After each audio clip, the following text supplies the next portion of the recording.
Olá, boa noite. Começa agora o Jornal da Justiça desta quinta-feira, 10 de março. O plenário do Supremo Tribunal Federal rejeita pedido da Procuradoria-Geral da República para invalidar lei que estabelece regras para a punição de crimes contra a ordem tributária e a Previdência Social. Esse é um dos destaques de hoje. Você vai ver também. Supremo decide que é constitucional penhorar bem de família de fiador para quitar dívida de aluguel comercial. Ministério Público Federal começa a investigar cancelamentos de cruzeiros marítimos pelo país. E ainda, Tribunal Superior Eleitoral cria comissão para a promoção da igualdade racial.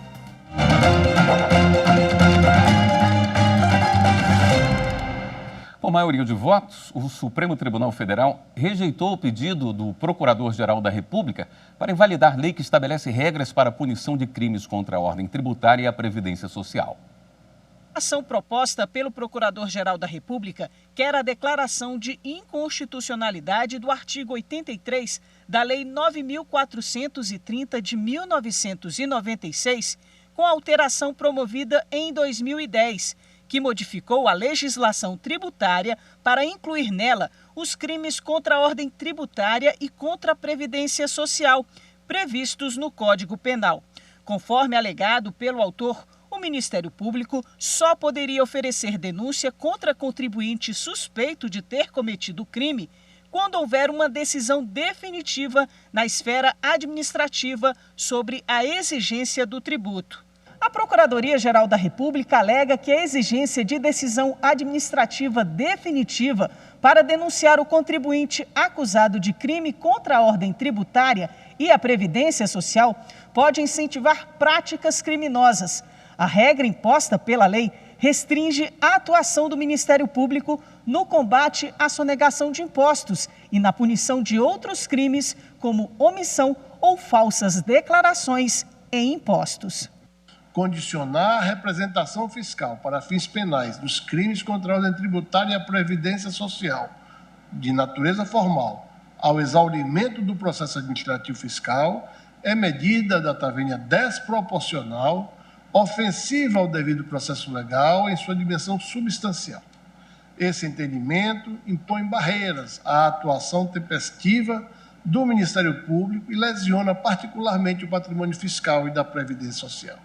A exigência de esgotamento do contencioso administrativo fiscal para comunicar a ocorrência de crimes formais ao Ministério Público atenta contra a proteção eficiente, pois cria obstáculo desproporcional e que posterga morosamente o início da persecução criminal em detrimento dos bens jurídicos protegidos. O relator ministro Nunes Marques votou pela improcedência da ação, por entender que o artigo questionado tem como destinatário os agentes administrativos fiscais, não afetando em nada a atuação do Ministério Público.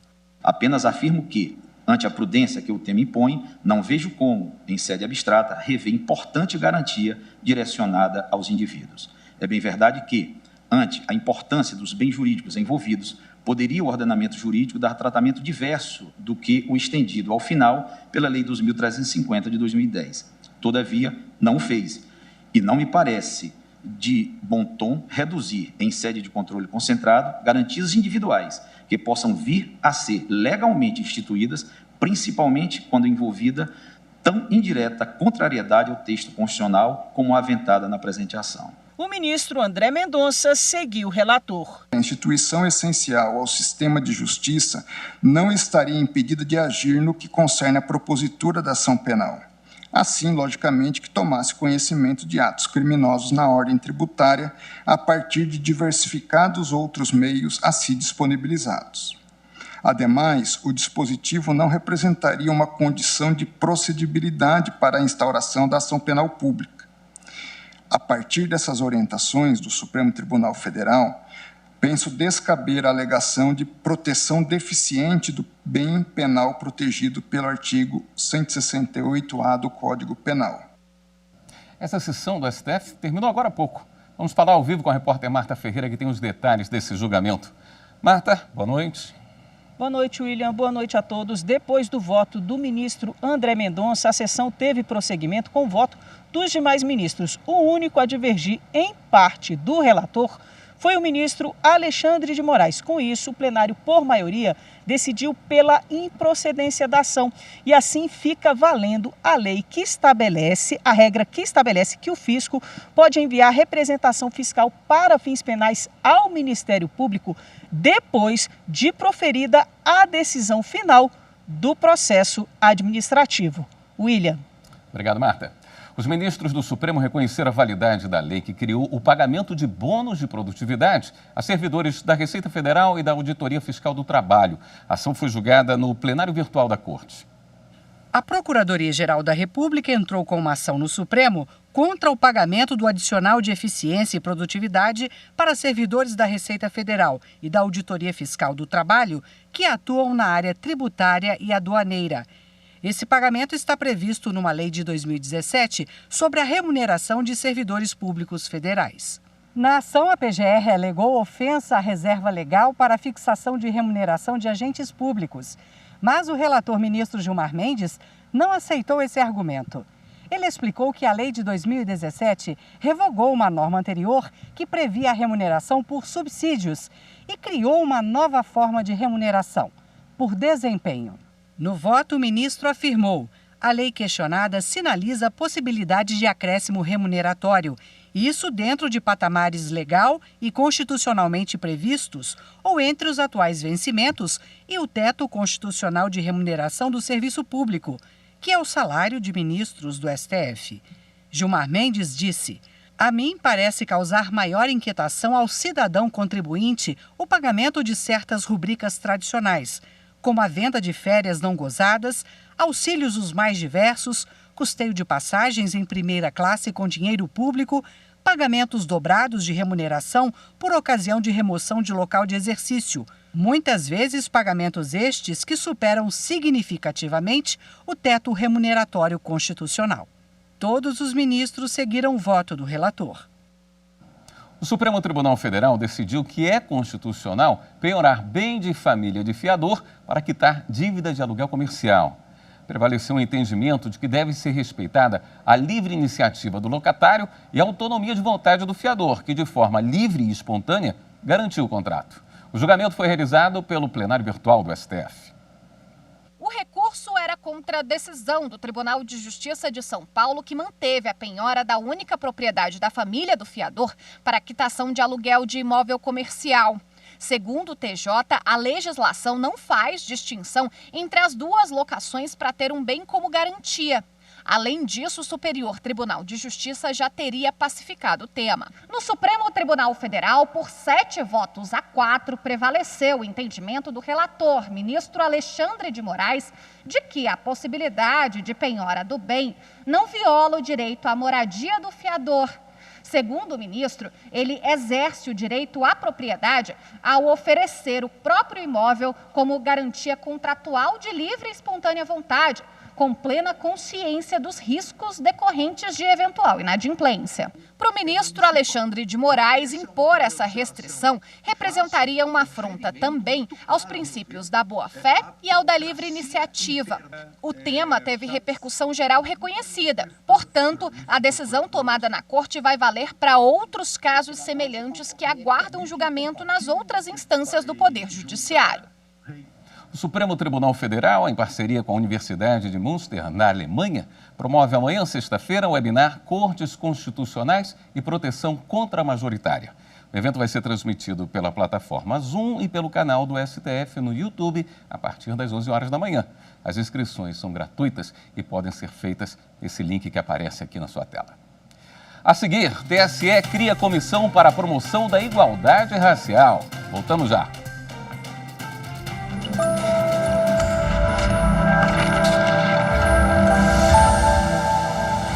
A Constituição desempenha um papel central na democracia e na proteção dos direitos dos cidadãos, além de limitar os poderes dos governantes. A Constituição visa transformar a realidade social através de suas normas.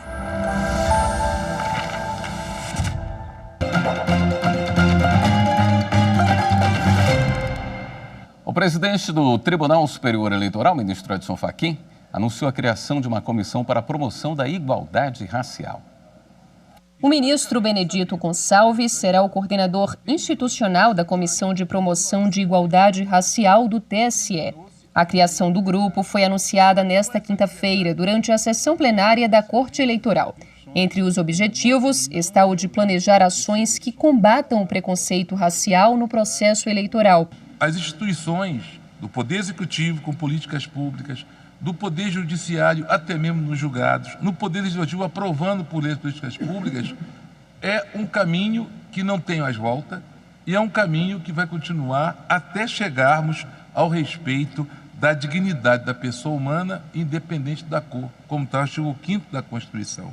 O ministro também destacou a necessidade de criar estratégias para que candidatas negras não sejam vítimas de desvios de recursos dos fundos partidários. Ainda com o foco de promover a igualdade, o presidente do Tribunal Superior Eleitoral, ministro Edson Fachin, e a ministra do TSE, Maria Cláudia Buchianeri, se reuniram nesta quarta-feira no tribunal com representantes do Observatório Nacional da Mulher na Política. Pediram a regulamentação das medidas de combate à violência de gênero na política e a segurança do cumprimento da cota de 30% das candidaturas, dos recursos para financiamento das campanhas e do tempo de propaganda em rádio e televisão destinados a candidatas.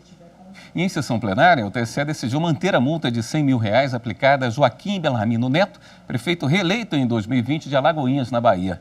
Ele foi condenado a fazer uso eleitoral da entrega de cestas básicas para moradores da cidade.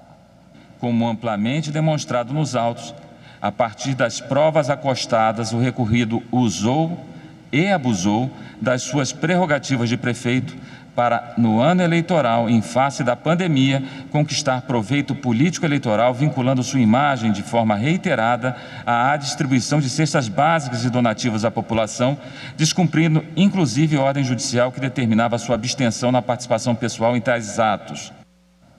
A Justiça determinou o pagamento da extensão de adicional noturno a trabalhadores da Embraer em São José dos Campos, São Paulo, que atuaram entre junho de 2003 e junho de 2008.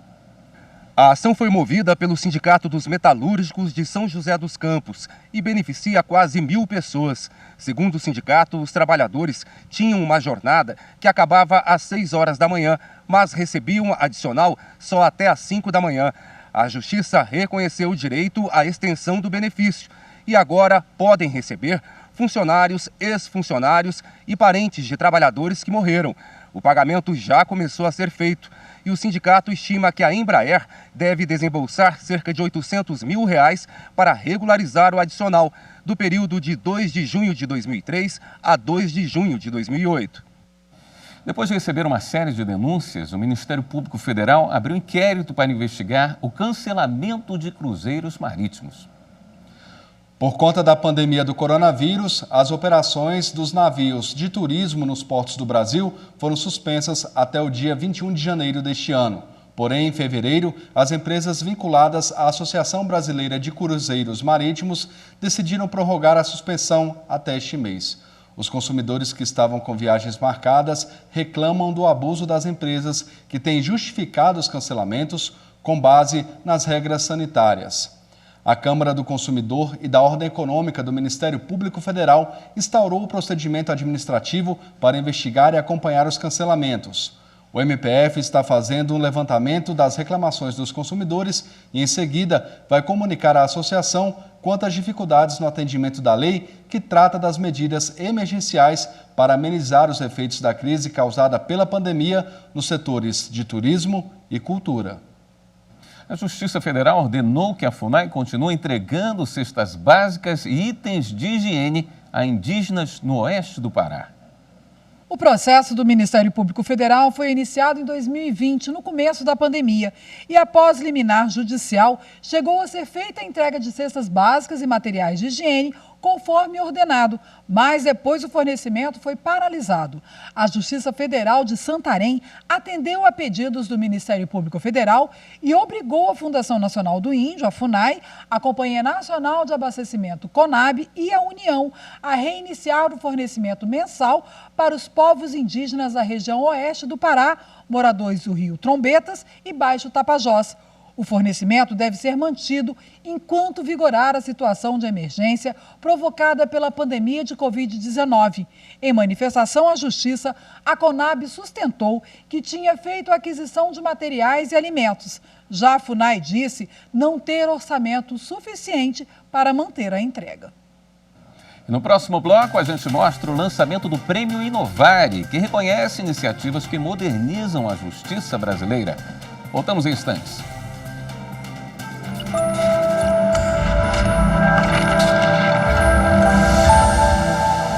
A Carta de 1988, ela vem de um período tenebroso da história, no pós-ditadura civil-militar de 1964 a 1985, e quis se superar esse passado de atraso do ponto de vista do gozo dos direitos civis pelos cidadãos brasileiros. E, portanto, a Carta de 1988 é uma carta que não apenas solidifica a democracia, mas conclama os brasileiros à prática cotidiana da nossa democracia constitucional.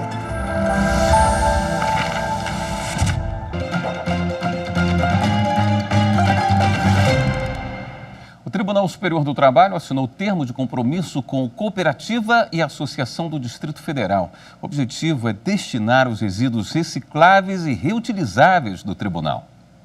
O compromisso foi assinado com as duas entidades por 2 anos e vai funcionar com revezamento entre elas a cada 6 meses no período de coleta. O tribunal vai gerenciar os resíduos destinados. Entre as atribuições estão a separação, com descarte de lixeira adequada, o armazenamento temporário e pesagem, acumulando no mínimo 2 toneladas. Também fica a cargo do TST a coleta, transporte e destinação pela Cooperativa de Reciclagem Ambiental Plasferro e pela Associação dos Catadores e Recicladores de Resíduos Sólidos de Braslândia, a Cobrasdf. O coordenador do Núcleo Socioambiental do TST, Francisco Nina Cabral, explica que a medida vai beneficiar tanto o tribunal quanto as entidades e o meio ambiente. Ela contribui para o meio ambiente, porque a gente faz um descarte adequado desses resíduos sólidos. Ela contribui para a economia colaborativa, porque a gente, de certa forma, doa esses materiais para as cooperativas e associações, são pessoas de baixa renda, sem finalidades lucrativas. E também para a parte cultural, até para estimular também os outros órgãos a fazerem, ainda que haja uma política nacional, né, de resíduos sólidos. Então, uma parte ambiental, econômica e principalmente a parte social. A destinação do material às cooperativas e associações de catadores de materiais recicláveis faz parte de uma política pública que beneficia pessoas de baixa renda. De acordo com o Decreto 10.936 de 2022, que regulamenta a Política Nacional de Resíduos Sólidos, a iniciativa promove ainda a formalização das contratações, o empreendedorismo, a inclusão social e emancipação econômica. A presidente da Plasferro afirma que a cooperativa conta com 113 catadores e que a ação vai ajudar principalmente a renda desses trabalhadores. Além de ser um ganho muito bom, né, em relação hoje à coleta, porque hoje a gente está com 113 catadores, isso vai trazer um ganho positivo para a renda deles, que é um material a mais que vai ser triado por eles. Foi lançada hoje mais uma edição do Prêmio Inovare. Já são 19 anos de reconhecimento às iniciativas que buscam o aprimoramento do sistema de justiça brasileiro. A cerimônia de lançamento do 19º Prêmio Inovare foi realizada pelo Superior Tribunal de Justiça e pelo Instituto Inovare de forma virtual. O objetivo é valorizar anualmente a disseminação de iniciativas e práticas que transformam e aprimoram o sistema de justiça do Brasil, gerando impactos importantes para a sociedade. O Instituto Inovare tem importante contribuição a prestar para a nação brasileira e para a sociedade, fazendo com que as entidades ligadas ao Poder Judiciário do Brasil, em especial, e as instituições democráticas apresentem soluções e caminhos em favor de cada um de nós, em favor de cada cidadão, de cada cidadã. Por isso, sempre faço questão de exortar de que sem justiça não há cidadania. E sem cidadania não há Estado democrático de direito. Desde a criação, o Prêmio Inovari já aprovou quase 8.000 práticas e 254 foram premiadas. Neste ano serão premiadas iniciativas que estimulem a educação e a cultura no país, por serem importantes pilares de desenvolvimento da sociedade e para a concretização da democracia. O Inovari dá, com a escolha deste tema, este ano, o exemplo de quem faz da educação um caso a se levar a sério.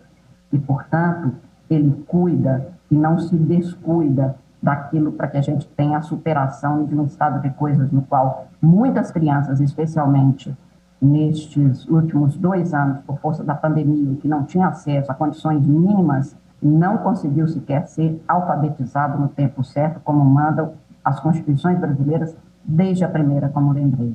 A educação, para mim, é um direito fundamental transformador.